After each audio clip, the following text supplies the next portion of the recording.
Hello friends, മഴതോരും മുമ്പിലേക്ക് എല്ലാവർക്കും സ്വാഗതം. അങ്ങനെ പോലീസ് ചോദ്യം ചെയ്യുമ്പോൾ അലീനയോട് പറയുന്നുണ്ട്, നിന്നെ ഹരിയും ആ രോഹിത്തും കൂടെ ചേർന്ന് റേപ്പ് ചെയ്യാൻ ശ്രമിച്ചിട്ടില്ലേ? അങ്ങനെ ഒരു അറ്റംപ്റ്റ് നടന്നിട്ട് നീ എന്തുകൊണ്ട് പരാതി കൊടുത്തില്ല എന്ന് ചോദിക്കുകയാണ്. അപ്പോൾ അലീന പറയാണ്, എനിക്കങ്ങനെ പരാതിയൊന്നും ഇല്ലായിരുന്നു. കാര്യം 2 കോളേജിൽ പഠിക്കുന്ന പിള്ളേരല്ലേ, അവരുടെ ഭാവി നശിക്കണ്ടല്ലോ എന്ന് വിചാരിച്ചിട്ടാണ് ഞാൻ ഇന്ന് കൊടുക്കാതിരുന്നത്. ഓ, ഇത്രയും വലിയ മഹാമനസ്കതയുള്ളവളാണോ നീ? എടി, നീ അന്ന് ആ പരാതി കൊടുത്തിരുന്നെങ്കിൽ ഇവന്മാർ ഇന്ന് ഈ പാവം പിടിച്ച പെണ്ണിനോട് ഇങ്ങനെയൊക്കെ ചെയ്യുമായിരുന്നോ? അപ്പോൾ നീ എന്താ ചെയ്തത്? നീ അവൾക്ക് വളം വെച്ച് കൊടുക്കുമായിരുന്നു, വീണ്ടും വീണ്ടും തെറ്റ് ചെയ്യാനായിട്ട് അല്ലേ? പറ, തെറ്റ് ചെയ്തവർ ശിക്ഷിക്കപ്പെടണമെന്ന് നിനക്ക് ഇല്ലേ? ഉണ്ട് സാർ, തെറ്റ് ചെയ്തത് ആരായാലും ശിക്ഷിക്കപ്പെടണം. അങ്ങനെയാണെങ്കിൽ നീ അന്ന് ചെയ്ത നിന്നോട് ചെയ്ത തെറ്റ് അത് ശിക്ഷിക്കപ്പെടേണ്ടതല്ലേ? ആണ്, പക്ഷേ ഞാൻ അന്ന് അവർക്കൊരു പഠിക്കുന്ന കുട്ടികളായതുകൊണ്ട് മാത്രം ഞാൻ അന്ന് കള്ളം പറഞ്ഞു, അത്രയേ ഉള്ളൂ. പക്ഷേ നീ അത് ചെയ്ത് വലിയൊരു തെറ്റായിപ്പോയി. വീണ്ടും ഇന്ന് ഈ പെൺകുട്ടിയോട് അവർ ഇത്രയും വലിയൊരു ക്രൂരത ചെയ്തെങ്കിൽ നീ അതിനെ അവർക്ക് കൂട്ടുനിന്നൂന്നാണ് അതിൻ്റെ അർത്ഥം. അങ്ങനെയാണെങ്കിൽ നീ ഒരു കാര്യം ചെയ്യും, ഇപ്പോൾ ഇവന്മാർ ചെയ്തതിനും ശിക്ഷ കിട്ടണ്ടെന്നാണോ നീ പറയുന്നത്? ഇല്ല സാർ, അവർ തെറ്റ് ചെയ്തിട്ടുണ്ടെങ്കിൽ അവർക്ക് ശിക്ഷ കിട്ടണം. ശരി, അങ്ങനെയെങ്കിൽ ഒരു കാര്യം ചെയ്യും, ഈ രോഹിത്തിൻ്റെയും ഹരിയുടെയും പേരിൽ നീ ഒരു പരാതി എഴുത്. ഞാനോ? ഞാനെന്തിനാ പരാതി തരുന്നത്? നിന്നെ റേപ്പ് ചെയ്യാൻ ശ്രമിച്ചു എന്നും പറഞ്ഞ് നീ ഒരു പരാതി ഇങ്ങനെ എഴുതി തന്നേരെ, ബാക്കി ഞങ്ങൾ നോക്കിക്കൊള്ളാം. അത് വേണ്ട സാർ, എനിക്ക് അങ്ങനെ ഒരു പരാതിയില്ല. അതെന്താടി നിനക്ക് അവരോട് പരാതിയില്ലാത്തത്? അപ്പോൾ ഈ പീഡന കേസിൽ പ്രതിയായ ഇവമാരെ രക്ഷിക്കാമെന്ന് നിനക്ക് വല്ല ധാരണയുണ്ടോ? അങ്ങനെ ഒരു ധാരണ എനിക്കില്ല. അവർ തെറ്റ് ചെയ്തിട്ടുണ്ടെങ്കിൽ ശിക്ഷ അനുഭവിച്ച് തന്നെ ആവണം. അങ്ങനെയാണെങ്കിൽ നീ എഴുതാ? ഇല്ല, എനിക്ക് പരാതിയില്ല. പക്ഷേ നീ ഒരു കാര്യം ഓർത്തു, ഇപ്പോൾ ഇവന്മാർ ചെയ്ത ഈ ഒരു വലിയ ക്രൈം അത് എവിടം വരെ എത്തുമെന്നറിയാമല്ലോ. അവന്മാർ ജീവിതകാലം മുഴുവനും അഴിയണം, ഒരിക്കലും പുറലോകം കാണില്ല. അങ്ങനൊരു വലിയ ശിക്ഷയാണ് ഇവന്മാരെ വിധിച്ചിരിക്കുന്നത് എന്നിങ്ങനെ അലീനയോട് പോലീസുകാരൻ പറയുന്നുണ്ട്. അതുകൊണ്ട് തന്നെ നിനക്ക് ഇതിൽ നിന്നും എന്തായാലും അവന്മാരെ രക്ഷപ്പെടുത്താനാവില്ല.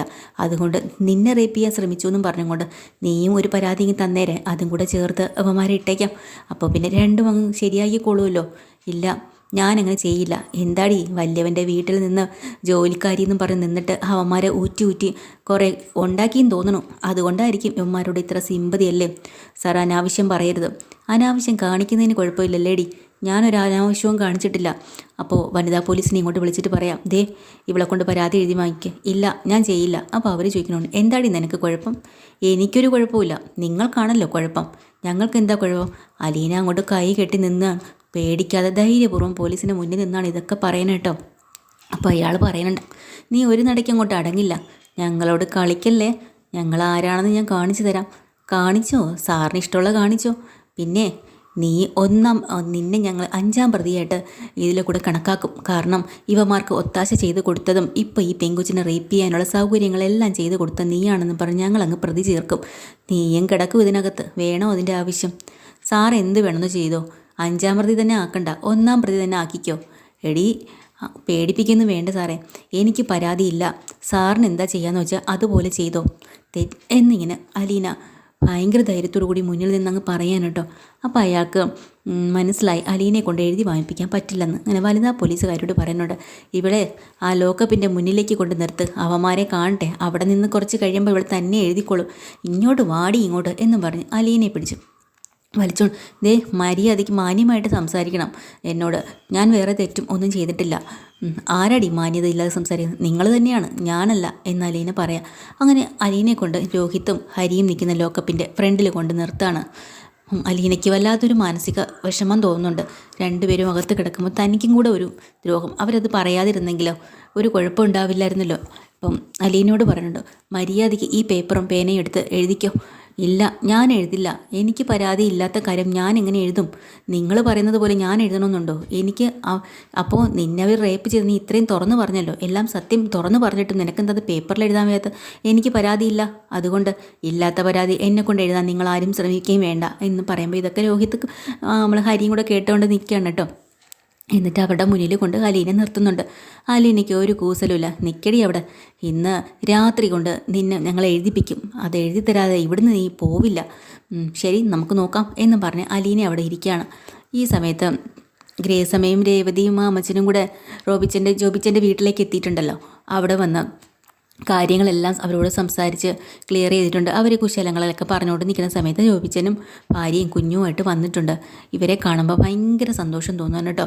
കാരണം ഇവരെല്ലാവരും നേരത്തെ നമ്മൾ ഗ്രേസമ്മയുടെ വീട്ടിൽ പോവുകയും ഭക്ഷണങ്ങൾ കഴിക്കുകയും ഗ്രേസമ്മയുടെ മകനുമായിട്ട് ഒത്തിരി നേരം സംസാരിക്കുകയും കളിക്കുകയും ചിരിക്കുകയും ഒത്തിരി ഫ്രണ്ട്സായിട്ടൊക്കെ ഇരുന്നവരായിരുന്നു. ആ ഒരു സ്നേഹം അവർ മറന്നിട്ടില്ല. അപ്പോൾ വിശേഷങ്ങൾ പങ്കുവെട്ടുന്ന കൂട്ടത്തിൽ യോബിച്ചൻ ചോദിക്കുന്നുണ്ട്, ഈ നിൽക്കുന്ന കുട്ടി ആരാന്ന്.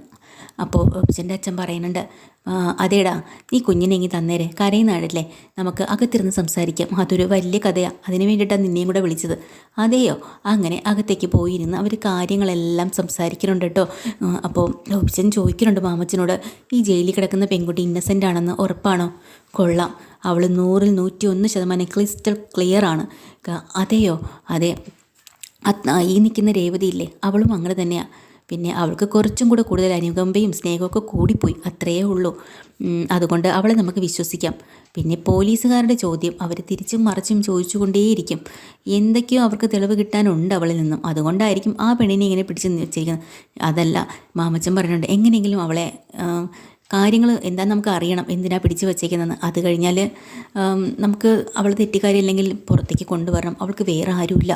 ശരി, നമുക്ക് നോക്കാം. പക്ഷേ ഇതൊരു വല്ലാത്ത ചുഴിഞ്ഞ കേസാണല്ലോ. അങ്ങനെ ജോബിച്ചൻ അമ്മായി അച്ഛനെ വിളിച്ച് പറയാണ്. അപ്പോൾ അയാൾ പോലീസിലെ ആൾ അല്ലേ, ഭാര്യയുടെ അച്ഛൻ.